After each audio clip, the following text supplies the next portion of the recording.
the 2026 champion hurdle is not the vintage renewal it could have been. Sergino, Constitution Hill, neither of those horses run.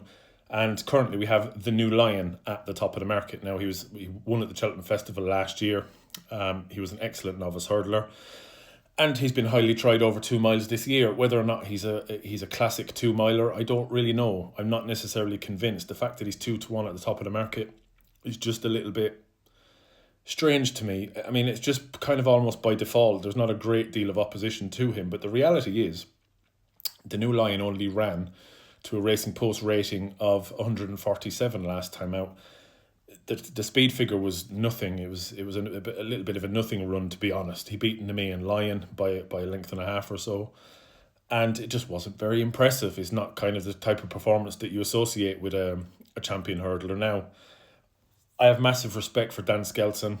I think he's a genius. I think he's a fantastic trainer, and there is a chance that this horse has just been bubbling away very slowly and building up to this big career best that we're going to see in the champion hurdle. That could happen. There's no doubt about it.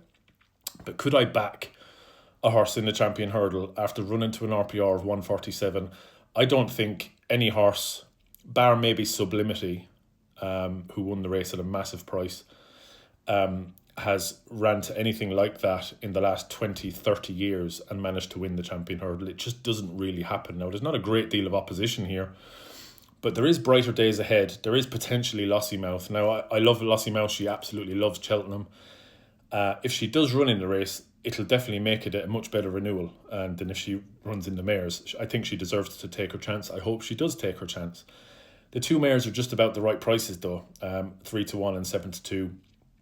I could see Lossiemouth being very well backed on the day, though, if she does run, because she's just a real Cheltenham horse. You know, she's won at the Cheltenham Festival multiple times. She loves it there. I could see her going off potentially shorter than Brighter Days Ahead. But Brighter Days Ahead, for me, is kind of the elephant in the room now, because she's had a different preparation this time.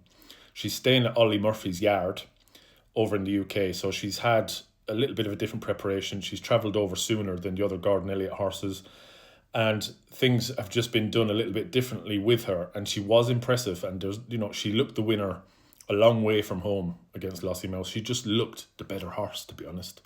And Lossiemouth has been around the block quite a bit now. She's still only a 7-year-old, but Brighter Days Ahead might just have a little bit more freshness in her legs.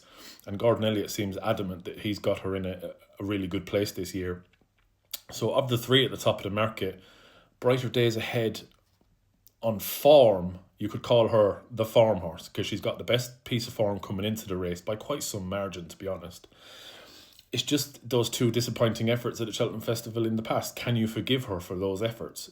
I suppose it comes down to whether you can or not, and also is her price enticing enough to forgive her for those efforts. Now, of the other horses in the race, Golden Ace, she's a good solid mare. She turns up, she runs her race, but she's just been very, very fortunate. You know, there's been horses falling all around her. Last year, the champion hurdle was gifted to her. The Fighting Fifth was also gifted to her. And, she's just readily opposable. I don't think that I could back her at 13-2 or 7-1.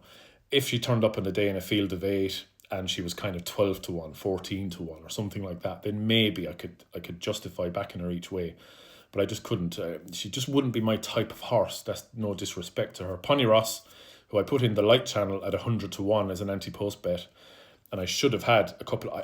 I genuinely don't know if I've backed this horse at 100-1. Now, I don't back big anti-post really anymore. I just put a few little fun stakes ones in. But I have a feeling that I put this in at 100-1 in the light channel on Jamie, who works for me, his advice a couple of months ago, or a good few weeks ago, and that I intended to then have a few quid on the horse, and I forgot to. I need to go around my accounts and see if I've had a few quid on this horse. If I haven't, I'm not going to cry over it. Pony Ross is interesting. He ran a very interesting race behind Brighter Days Ahead, and it was actually quite a nice run. He clocked a good speed figure. He won the Triumph Hurdle last year, beat Lulamba, so he has that line of form to his name. He's only 10-1 for this. He is an interesting each way contender, Pony Ross. There's no doubt about it. But it's just his profile is just a little bit quirky. It's bonkers, really. But it's bonkers that he won the Triumph Hurdle first time out over hurdles. That's what's bonkers. He's just he's a real anomaly, this horse, and he could win a champion hurdle as an anomaly. The fact that I could have backed him at 100-1 and I don't think I did, and that he's now 10 times less than that, just psychologically makes it hard for me to justify backing him each way again. I don't really know what I'm going to back in the Champion Hurdle. Of the top three in the market, I think Brighter Days Ahead comes into this race as the form horse, and she's had a different preparation this year, and she might just put it all together this year and win the Champion Hurdle. As I say, I would find the New Lion difficult to back. I find Golden Ace difficult to back. I think Ponyross is interesting. He's just got a quirky profile. He ran an eye-catching race behind Brighter Days Ahead last time out, but still, she beat him nearly 15 lengths, and that gap is still there for him to make up. Can he make up that gap? Maybe, but probably not on the balance of things. Tutti Quanti has been supplemented for the race by Paul Nicholls. Last time out, he was very, very impressive at Newbury. There's no doubt about that. He ran to an RPR of 155, which is pretty much as good as anything that the New Lion has done over hurdles, for example. But he'd done it on deplorable ground, and I don't think the ground is going to be anywhere near as testing as that next Tuesday. And you just have to question whether or not he's improving quick enough. But I've always said you can't discount an improving, young, confident horse.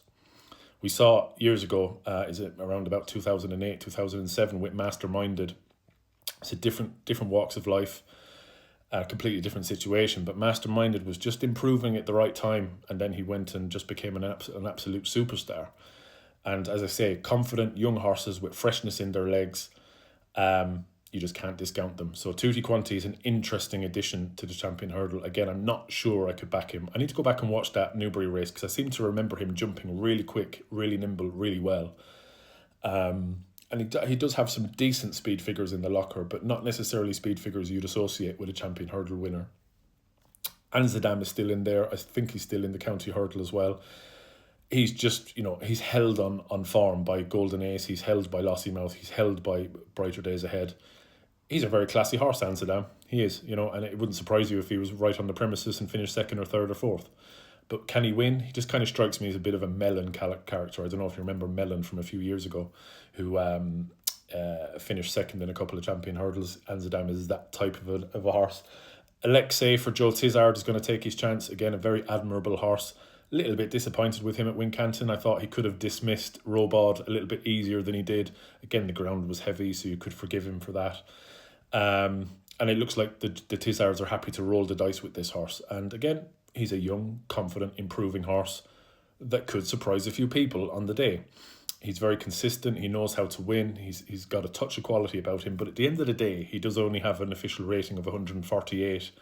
And he's going to need to find an extra stone or so if he's going to compete in a Champion Hurdle. So to sum things up, I think, as I say, Brighter Days Ahead for me would be the one from the top three in the market if you're going on this season's form. Sometimes it doesn't always work out like that. At the end of the day, Lossiemouth and the New Lion have the Cheltenham Festival form, and that's the way the punters often go. So it's very difficult to differentiate between the three of them, and I suppose we'll just have to see what turns up on the day. Lossiemouth might not even run. Work Ahead, who's also in the field, is likely to be pulled out, I dare say. So you could end up with a field of 7 in this race, in which case there wouldn't be much of an each way shape to it anyway. Whether or not I'm going to have a bet in the race, I don't know, but we'll see. As I say, Brighter Days Ahead would be, for me, just based on this season's form, and Ponyross, just a little bit of an interesting kind of dark horse in the race, if you will. But it's a tricky one. Let me know your thoughts. I can't quite figure it out. It's an interesting little puzzle. Not the best renewal of the race, but it's there anyway. It's still going to be a cracking heat, and I'm looking forward to it.